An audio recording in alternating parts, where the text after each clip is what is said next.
A Rebelião das Massas, por José Ortega y Gasset, livro ibero-americano, canal Le Conde. A tradução é de Herrera Filho.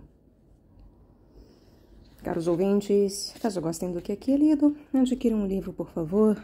Caso gostem do meu trabalho e queiram fazer parte, auxiliá-lo, é possível doar centavos que podem ser doados via Pix, Apoia Seu Vaquinha. Também é possível comprar livros que chegam até mim pela lista de desejos da Amazon, ou entrando em contato comigo eu também posso fazer um boleto ou passar o valor do livro comprado através de sebo, por exemplo, como nos fez a Lena. Muito obrigada, querida, em que ela me passou o valor deste livro, que ela gostaria que fosse lido, e agora posso fazê-lo para todos nós. Então, entre em contato você também, me auxilie neste trabalho. Os links também estão no descritivo para a compra diretamente pela Amazon ou para as doações. E também, por favor, curtam, compartilhem, comentem e inscrevam-se no canal, porque tudo isso também faz muita diferença em termos de ajuda para a ampliação deste trabalho e divulgação deste conhecimento. Muito obrigada pela presença. Eu desejo a todos uma boa escuta. Primeira parte. A Rebelião das Massas.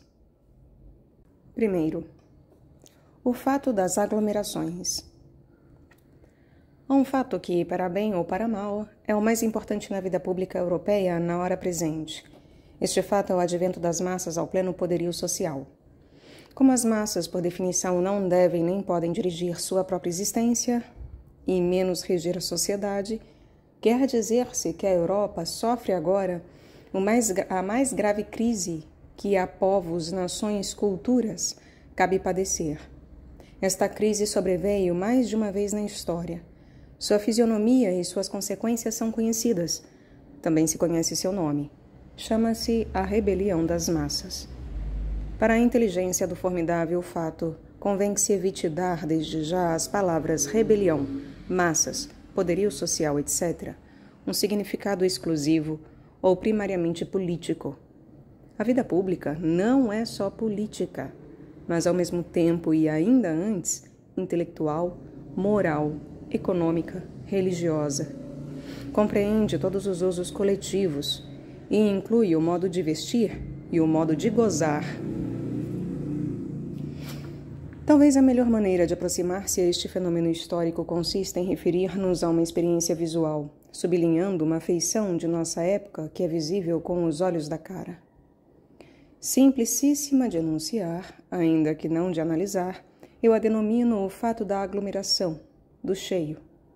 As cidades estão cheias de gente, as casas estão cheias de inquilinos, os hotéis cheios de hóspedes, os trens cheios de viajantes, os cafés cheios de consumidores, os passeios cheios de transeuntes, as salas dos médicos famosos, cheias de enfermos, os espetáculos, desde que não sejam muito extemporâneos, cheios de espectadores, as praias cheias de banhistas, E o que antes não era problema, começa a sê-lo quase de contínuo. Encontrar lugar. Nada mais. Há fato mais simples, mais notório, mais constante na vida atual?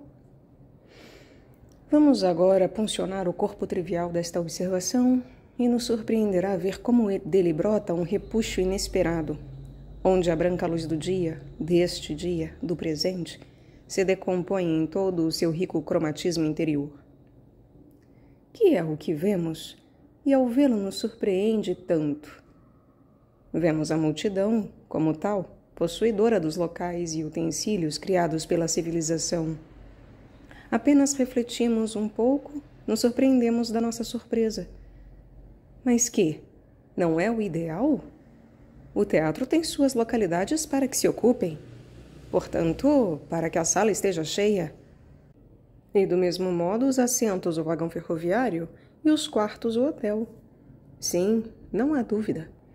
Mas o fato é que antes nenhum destes estabelecimentos e veículos costumavam estar cheios. E agora transbordam. Fica fora gente afanosa de usufruí-los. Embora o fato seja lógico, natural, não se pode desconhecer que antes não acontecia, e agora sim. Portanto, que houve uma mudança, uma inovação, a qual justifica, pelo menos no primeiro momento, a nossa surpresa. Surpreender-se, estranhar, é começar a entender. É o esporte e o luxo específico do intelectual. Por isso, sua atitude gremial consiste em olhar o mundo com os olhos dilatados pela estranheza. Tudo no mundo é estranho e é maravilhoso para umas pupilas bem abertas. Isso, maravilhar-se, é a delícia vedada ao futebolista e que, ao contrário, leva o intelectual pelo mundo em perpétua embriaguez de visionário. Seu atributo são os olhos em pasmo. Por isso os antigos deram a Minerva a coruja, o pássaro com os olhos sempre deslumbrados. A aglomeração, ou cheio, antes não era frequente. Por que o é agora? Os componentes dessas multidões não surgiram do nada. Aproximadamente o mesmo número de pessoas existia há 15 anos. Desde a guerra, pareceria natural que esse número fosse menor. Aqui topamos, entretanto, com a primeira nota importante. Os indivíduos que integram essas multidões pré-existiam, mas não como multidão. Repartidos pelo mundo em pequenos grupos ou solitários, levavam uma vida, pelo visto, divergente, dissociada e distante. Cada qual, indivíduo ou pequeno grupo, ocupava o lugar, talvez o seu, no campo, na aldeia, na vila, no bairro da grande cidade. Agora, de repente, aparecem sob a espécie de aglomeração, e nossos olhos veem por toda parte multidões. Por toda parte? Não. Precisamente nos lugares melhores. Criação realmente refinada da cultura humana, reservados antes a grupos menores, em definitiva, a minorias. A multidão de repente tornou-se visível e instalou-se nos lugares preferentes da sociedade. Antes, se existia, passava inadvertida, ocupava o fundo do cenário social. Agora adiantou-se até às gambiarras. Ela é o personagem principal. Já não há protagonistas. Só há coro. O conceito de multidão é quantitativo e visual. Traduzamo-lo, sem alterá-lo, à terminologia sociológica. Então achamos a ideia de massa social. A sociedade é sempre uma unidade dinâmica de dois fatores, minorias e massas. As minorias são indivíduos ou grupos de indivíduos especialmente qualificados. A massa é o conjunto de pessoas não especialmente qualificadas. Não se entenda, pois, por massas, só e nem principalmente as massas operárias. Massa é o homem médio. Deste modo, se converte o que era meramente quantidade, a multidão, numa determinação qualitativa. É a qualidade comum. É o monstrengo social. É o homem, enquanto não se diferencia dos outros homens, mas que repete em si um tipo genérico. Que ganhamos com esta conversão da quantidade para a qualidade?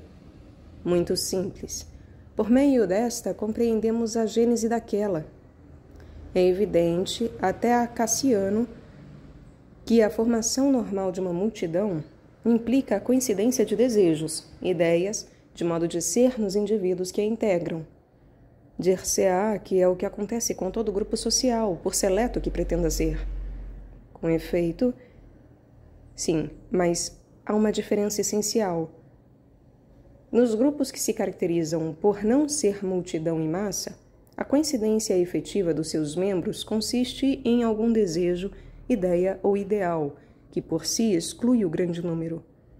Para formar uma minoria, seja qual seja, é preciso que antes cada qual se separe da multidão por razões essenciais, relativamente individuais.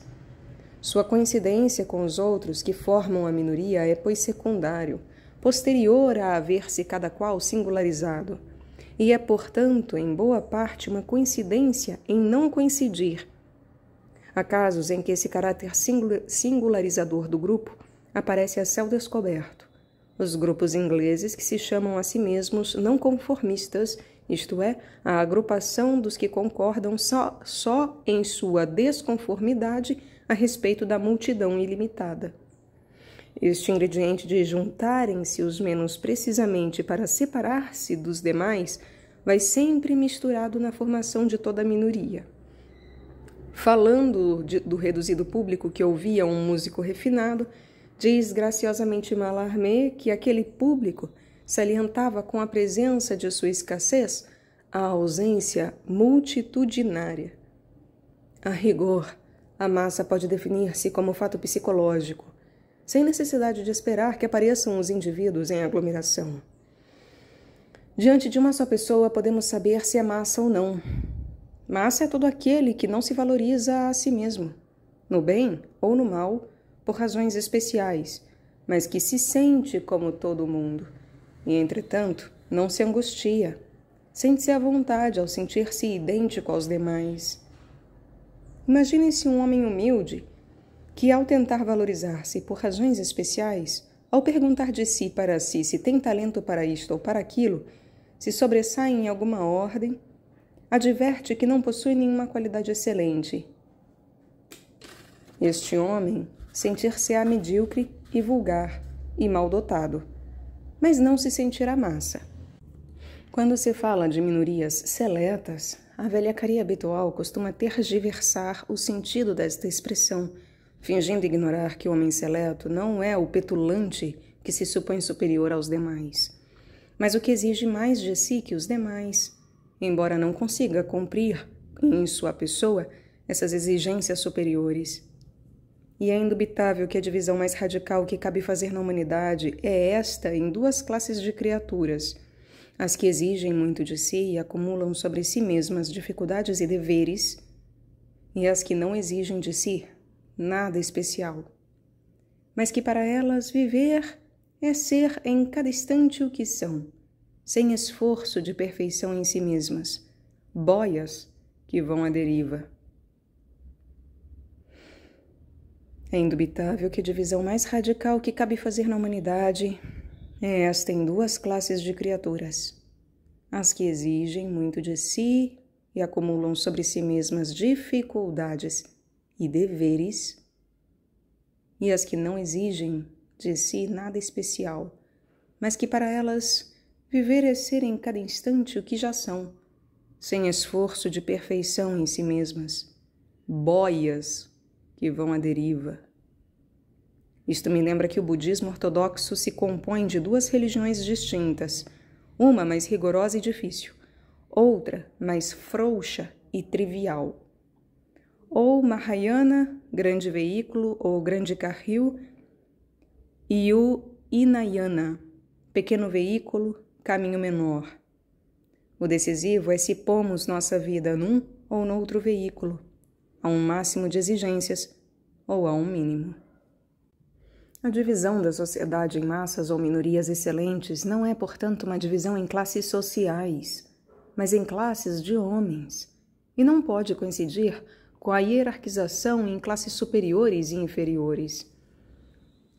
Claro está que nas superiores, quando chegam a sê-lo e enquanto o forem de verdade, há mais verossimilitude em achar homens que adotam um grande veículo, enquanto as inferiores estão normalmente constituídas por indivíduos sem qualidade.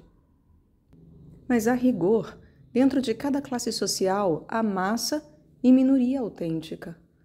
Como veremos, é característico do tempo o predomínio, ainda nos grupos cuja tradição seja seletiva, da massa e do vulgo. Como veremos, é característico do tempo o predomínio da massa e do vulgo, ainda nos grupos cuja tradição era seletiva. Assim, na vida intelectual, que por sua própria essência requer e supõe a qualificação, adverte-se o progressivo triunfo dos pseudo-intelectuais inqualificados, inqualificáveis e desqualificados por sua própria contextura. O mesmo nos grupos sobreviventes da nobreza masculina e feminina. A seu turno, não é raro encontrar hoje entre os obreiros, que antes podiam valer como o exemplo mais puro disto que chamamos massa, almas egregiamente disciplinadas. Ora bem, existem na sociedade operações, atividades, funções da ordem mais diversa que são, por sua mesma natureza, especiais e, consequentemente, não podem ser bem executadas sem dotes também especiais. Por exemplo, certos prazeres de caráter artístico e luxuoso, ou bem as funções de governo e de juízo político sobre os assuntos públicos. Antes eram exercidas estas atividades especiais por minorias qualificadas pelo menos em pretensão. A massa não pretendia intervir nelas. Percebia-se que, se queria intervir, teria congruentemente que adquirir estes dotes especiais e deixar de ser massa. Conhecia seu papel numa saudável dinâmica social. Se agora retrocedermos aos fatos enunciados a princípio, eles nos parecerão inequivocamente como anúncios de uma mudança de atitude na massa. Todos eles indicam que esta resolveu avançar para o primeiro plano social e ocupar os locais e usar os utensílios e gozar dos prazeres antes adstritos aos poucos. É evidente que, por exemplo, os locais não estavam premeditados para as multidões, posto que sua dimensão seja muito reduzida e o povo transborde constantemente deles, demonstrando aos olhos e com linguagem visível o fato novo. A massa, que sem deixar de sê-lo, suplanta as minorias.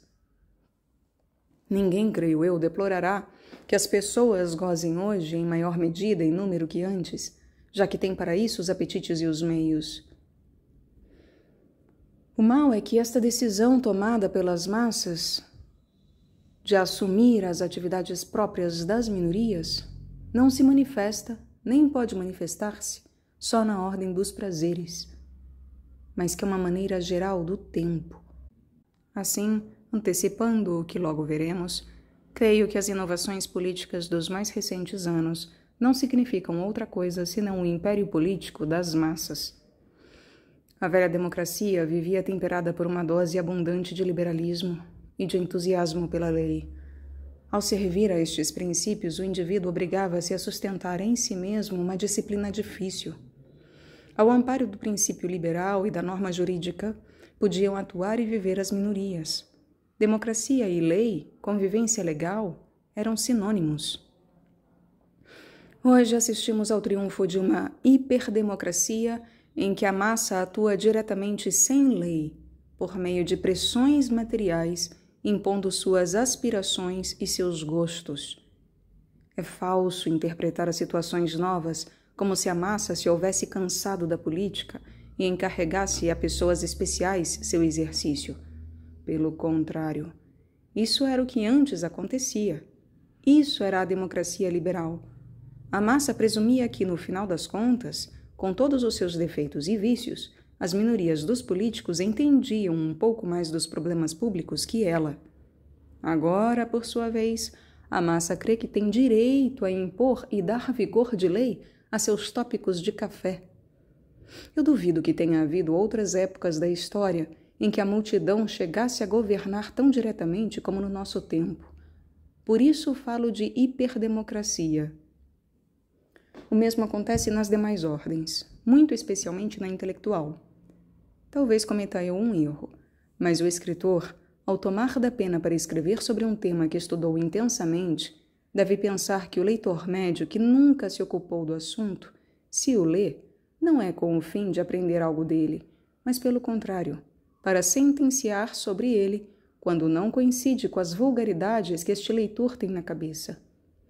Se os indivíduos que integram a massa se acreditassem especialmente dotados, teríamos não mais de um caso de erro pessoal, mas não uma subversão sociológica. O característico do momento é que a alma vulgar, sabendo-se vulgar, tem o denodo de afirmar o direito de vulgaridade e o impõe por toda a parte. A alma vulgar, sabendo-se vulgar, tem o denodo de afirmar o direito de vulgaridade e o impõe por toda a parte. Como se dizia na América do Norte, ser diferente é indecente. A massa atropela tudo que é diferente, egrégio, individual, qualificado e seleto. Quem não seja como todo mundo, quem não pense como todo mundo, corre o risco de ser eliminado. E claro está que esse todo mundo não é todo mundo. Todo mundo era normalmente a unidade complexa de massa e minorias discrepantes, especiais. Agora, todo mundo é só massa. Este é o fato formidável do nosso tempo, descrito sem ocultar a brutalidade de sua aparência.